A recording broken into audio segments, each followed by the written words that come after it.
Chapter का नाम है हमारा पर्यावरण। ठीक है,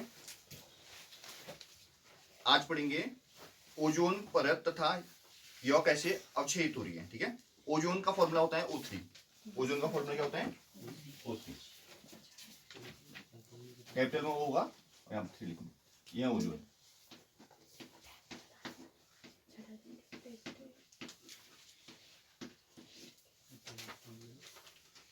ओजोन O3 के अणु ऑक्सीजन के 3 परमाणुओं से बनते हैं। ठीक है, ओजोन कैसे बनती है? ऑक्सीजन के 3 परमाणुओं से बनती है। सामान्य ऑक्सीजन हम जानते हैं वो क्या होती है? O2 होती है। सामान्य ऑक्सीजन क्या होती है? O2 होती है। जहां ऑक्सीजन सभी प्रकार के वायवीय जीवों के लिए आवश्यक है क्या नहीं? बताओ, बिना ऑक्सीजन के मतलब सर्वाइव नहीं कर पाएंगे वायवीय जीव। वायवीय जीव मतलब जो वायु द्वारा श्वसन करते हैं, है ना, और उसमें ऑक्सीजन ही लेंगे वो। वही ओजोन एक घातक विषय है।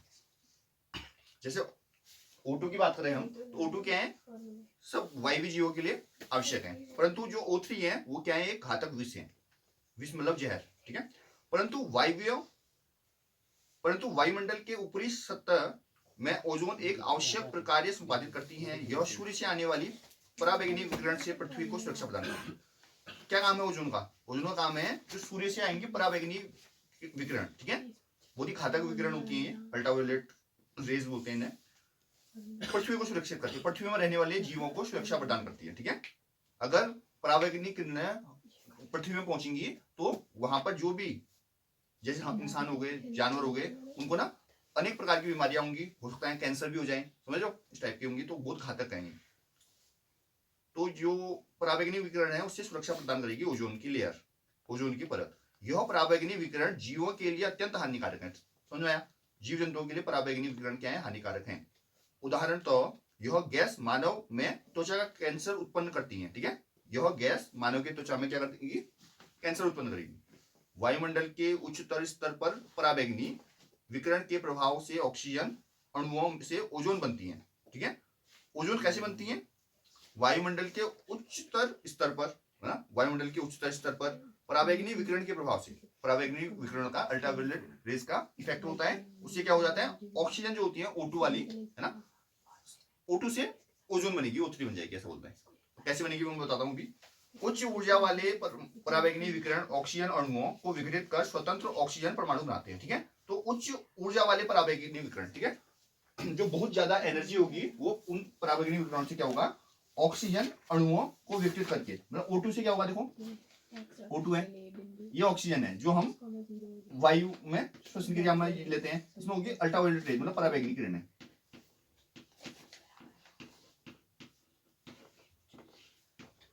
यूवी है, अल्ट्रावायलेट, ठीक है, और यहां पर O+ हो जाएगा। इतना समझ में आया? जो ऑक्सीजन है उसमें क्या होगा? देखो, उच्च ऊर्जा वाले पराबैंगनी विकिरण, उच्च ऊर्जा वाले यूवी रेज होंगे, जो पराबैंगनी विकिरण होंगी, वो क्या करेगी? ऑक्सीजन को विघटित कर दी, इनको ना तोड़ दिया इसने, O2 को, इसमें स्वतंत्र ऑक्सीजन, है ना, O में तोड़ दिया। ऑक्सीजन से ये स्वतंत्र परमाणु संयुक्त होकर ओजोन बनाते हैं। फिर ये क्या करा है? इस O ने O2 के संग जुड़ा, क्या बना दिया? O3 बना दिया। इसे क्या बोलते हैं अपन? ओजोन बोलते हैं। इसे क्या बोलते हैं?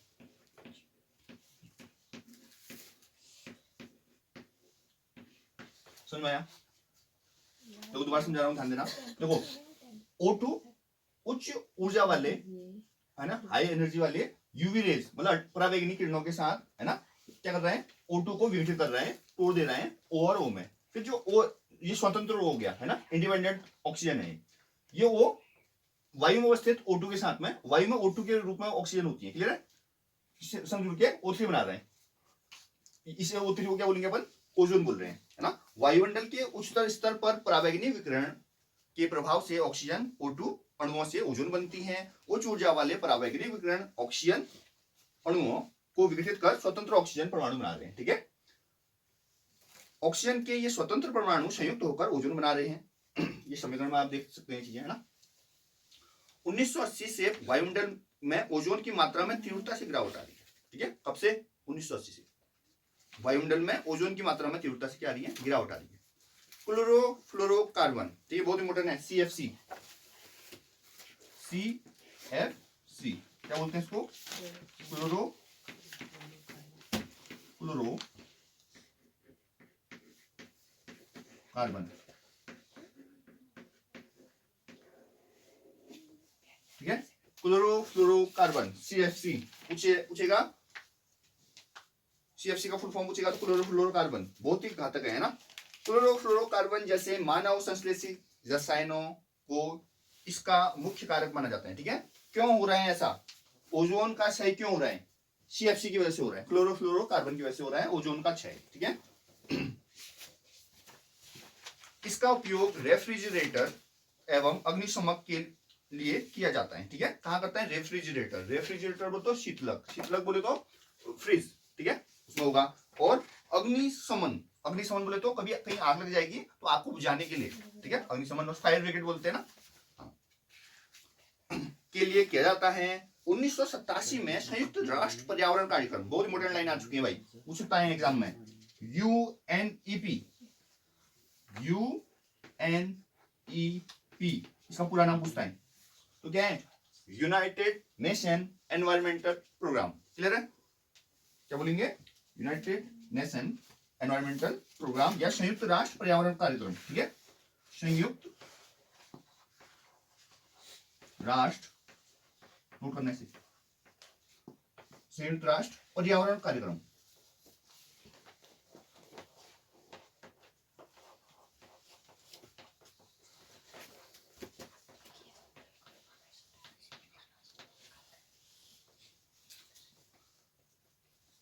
उन्नीस सौ सतासी में है ये, 1987 की बात है। 1987 में क्या हुआ?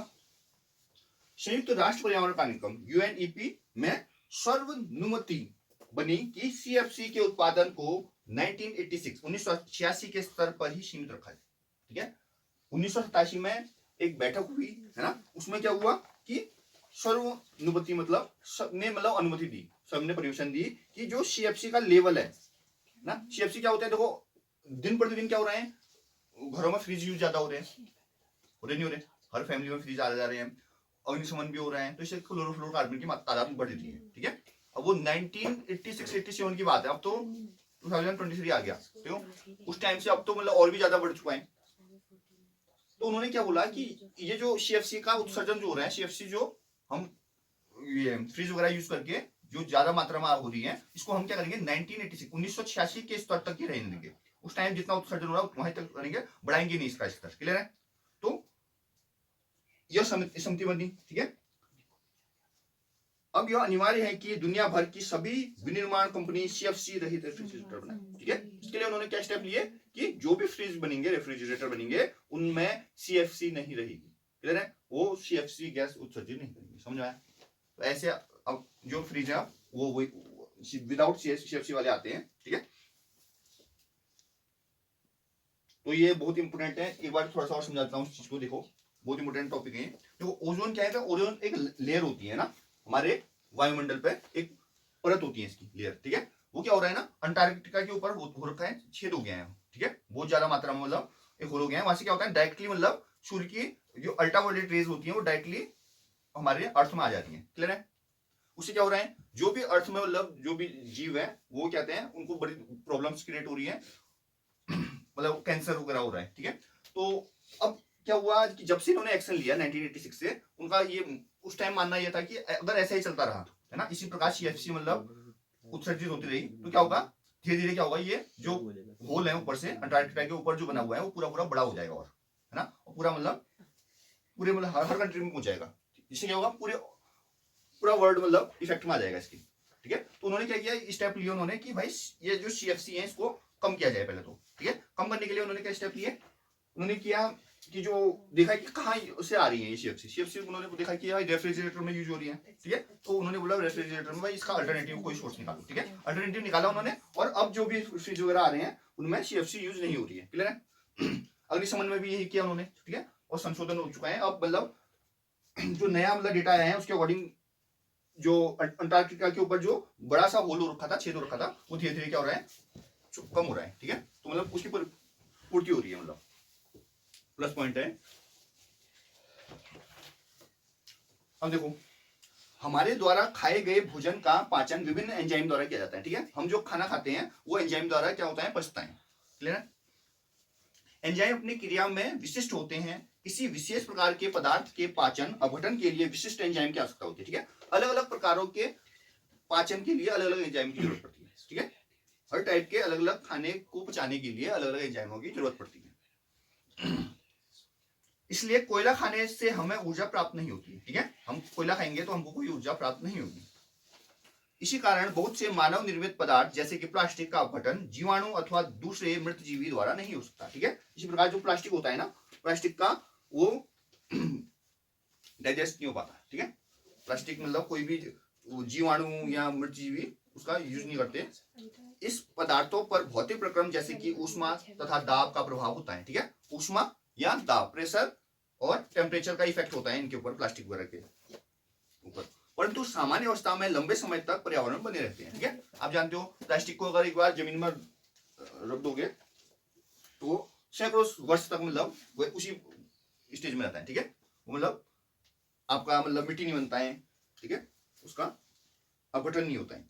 वे पदार्थ जो जैविक प्रक्रम द्वारा अपघटित हो जाते हैं जैव निम्नीकरणीय कहलाते हैं। नोट कीजिए, वे पदार्थ जो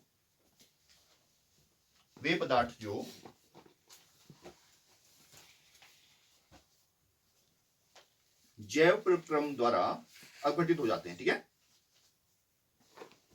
मतलब जिनको जैविक प्रक्रम बोले तो जो जीव जंतु के द्वारा जो भी अपघटित कर देते हैं उन्हें जैव निम्नीकरण कहते हैं। निम्नीकरण मतलब जैव क्या करेंगे, उनको अपघटित कर देंगे, कहने का मतलब इन शॉर्ट में। वे पदार्थ जो जैव प्रक्रम द्वारा अपघटित हो जाते हैं जैव निम्नीकरणीय कहलाते हैं। ठीक है, और इसका ऑपोजिट हो गया वे पदार्थ जो जैव प्रक्रम द्वारा अपघटित नहीं होंगे, अजैव निम्नीकरण कहलाएंगे। क्लियर है? यह पदार्थ सामान्यतः अक्रिय हैं तथा लंबे समय तक पर्यावरण बने रहते हैं। कौन से? अजैव निम्नीकरण वाले। ठीक है, ये क्या होंगे? अक्रिय होंगे, इनर्ट होंगे और लंबे समय तक पर्यावरण बने रहेंगे। पर्यावरण के अन्य सदस्यों को हानि भी पहुंचाएंगे। किसी भी नगर एवं कस्बे में जाने पर चारों ओर कचरे के ढेर दिखाई देते हैं। दिखाई देते बताओ। किसी पर्यटन स्थल पर जाएंगे तो हमें क्या दिखते हैं? वहां पर बहुत सारे रैपर्स दिखते हैं, है ना, प्लास्टिक की पॉलिथीन मिलेंगी, है ना, जो जिसमें चिप्स वगैरह खाएंगे उसके पैकेट्स मिलेंगे, है ना, खाली खाली थैले मतलब इधर उधर फेंके दिखेंगे। तो ये क्या है? बहुत बड़ी समस्या है। ठीक है, हमारी जीवन शैली में सुधार के साथ उत्पादित कचरे की मात्रा भी बहुत अधिक बढ़ गई है। बढ़ गई नहीं बढ़ गई बताओ? कचरा कचरा रहता है हर जगह।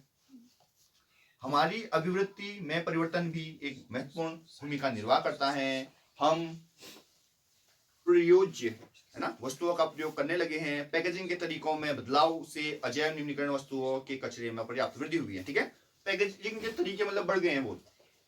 इससे क्या हो रहा है? अजैव निम्नीकरण वस्तु के कचरे पर्याप्त हो रहे हैं। ठीक है, जैसे पहले तुम नोटिस करोगे, पहले क्या होता था, हम जैसे ट्रेन वगैरह में चलते थे तो चाय पीते थे ना, तो कांच के ग्लासेस में मिलती थी, समझ में आया? और उसकी जगह में अब क्या हो गया? डिस्पोजल्स चल गए हैं, है ना। कुछ डिस्पोजल्स वो ऐसे बोलते हैं कि ये तो कागज के डिस्पोजल्स हैं, समझ लो। परंतु ये समझना पड़ेगा हमें, कागज के भले ही बोले उनको, उनमें लेयर्स रहती हैं, है ना, क्योंकि कागज में मतलब कोई भी वाटर वगैरह जैसे कि चाय वगैरह नहीं रुक पाएगा, समझ लो। उसमें लेयर्स जरूर रहती हैं, कुछ मात्रा रहती है उसकी, समझ लो। पहली चीज ये है। दूसरी चीज ये है कि मतलब इतना अगर डिस्पोजेबल अपन यूज करेंगे तो क्या होगा? जगह जगह क्या होगा? कूड़ा होगा नहीं होगा? तो ये भी एक वेस्ट है। बीच में हमने देखा कुल्हड़ आए थे, पर कुल्हड़ क्या कहते हैं, बहुत मतलब मेहनत से बनता है ना, जो मिट्टी के बनते हैं, उतना मिट्टी लाना और उतना बनाना, और वो कॉस्टली भी पड़ेंगे इसलिए। इसके पर जब पहले की बात है, जब मैं 2010-11 की बात बता रहा हूँ, है ना, उस टाइम मतलब ये कांच की गिलासों में चाय मिलती थी। अब जैसे यहाँ पर डिस्पोजेबल ग्लासेस में मिलती है ना, उससे क्या होता है? हमारा गंदगी हो रही है जगह जगह। ठीक है, तो ये भले ही मतलब दुकानदार को सस्ता पड़ता होगा, दुकानदार को लगता होगा कि यार कि ठीक है मेरा कौन धोने में लग रहा है, परंतु पर्यावरण के हिसाब से ये क्या है? हानिकारक। पारितंत्र के विभिन्न घटक अन्योन्याश्रित होते हैं। उत्पादक सूर्य से प्राप्त ऊर्जा को पारितंत्र के अन्य सदस्यों को उपलब्ध कराते हैं। ठीक है, उत्पादक क्या करेंगे, सूर्य से प्राप्त ऊर्जा को पारतंत्र के अन्य सदस्यों को उपलब्ध कराते हैं। जब हम एक पोषी स्तर से दूसरे पोषी स्तर पर जाते हैं तो ऊर्जा का ह्रास होता है। यह आहार श्रृंखला में पोषी स्तर को सीमित कर देता है। ठीक है, तो हमने कल देखा था कि एक ऊर्जा स्तर से दूसरे ऊर्जा स्तर में ऊर्जा का मात्र 10% भाग ही ट्रांसफर होता है आगे। ठीक है, इसी वजह से क्या होता है, ज्यादा स्तर मतलब रहते नहीं है, मैक्सिमम 3 से 4 स्तर तक एनर्जी पास होती है। क्लियर है, क्योंकि देखो पहले मान लेते हैं कि 100% मतलब एनर्जी मिली, उसके बाद पहले वाले को 10% मिली मात्र, है ना, जिसने कंज्यूम किया वो सबसे पहले, है ना, दूसरे वाले को मात्र 1% मिलेगी। 10 का 10% 1 हुआ ना, अब जब तीसरे परसेंट हो गई 1 का 10% 0.1 हो गया, चौथे में गई तो 0.1 का 10% 0.01 हो गया, जो कि बहुत ही कम एनर्जी हो गई। ठीक है, मानव की गतिविधियां का पर्यावरण पर समाघात होता है। ठीक है, हम जो एक्टिविटीज करेंगे उसका इफेक्ट एनवायरनमेंट पर पड़ता है। सीएफसी जैसे रसायनों ने ओजोन परत को नुकसान पहुंचाए हैं, क्योंकि ओजोन परत सूर्य से आने वाली पराबैंगनी अल्ट्रावायलेट विकिरण से सुरक्षा प्रदान करती है। ठीक है, तो ओजोन क्या करेगी, अल्ट्रावायलेट रेड से हमको सेफ्टी देती है। इसकी क्षति से पर्यावरण को नुकसान पहुंच सकता है। ठीक है, किसकी क्षति, ओजोन की। ओजोन की अगर क्षति होगी तो पर्यावरण को नुकसान होगा।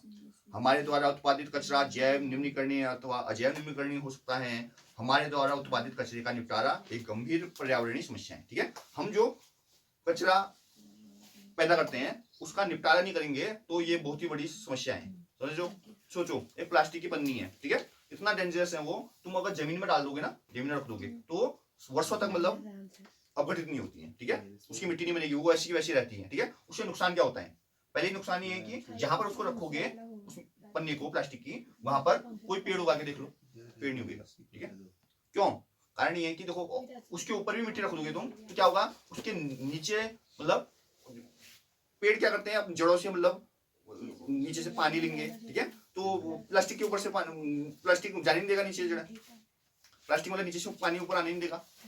समझ लो, ये चीज है। दूसरा, प्लास्टिक की पन्नियों से क्या होता है, अगर तुम उसको जला दोगे, कुछ बोलते हैं जला देते हैं, तो उससे क्या होगा, एयर पॉल्यूशन होगा, है ना, हमारी जो वायु होगी वो प्रदूषित होगी, होगी नहीं होगी बताओ, तो ये भी नुकसान है।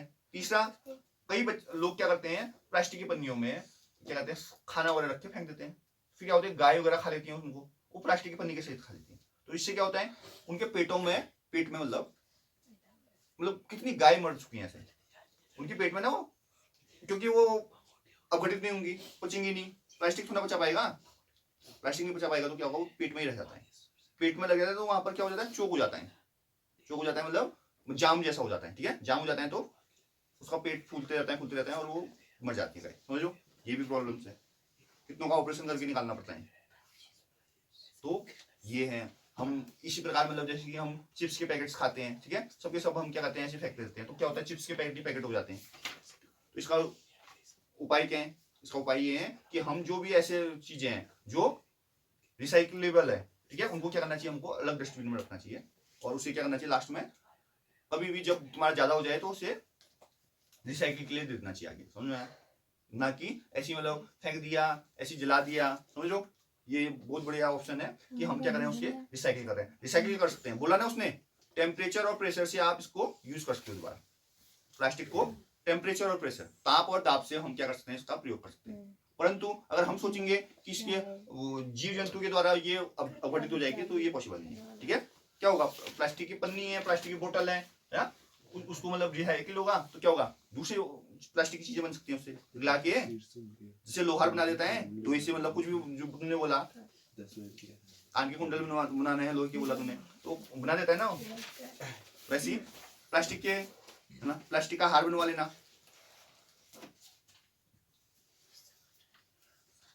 ठीक है, तो ये चैप्टर क्लोज हो गया है। ठीक है।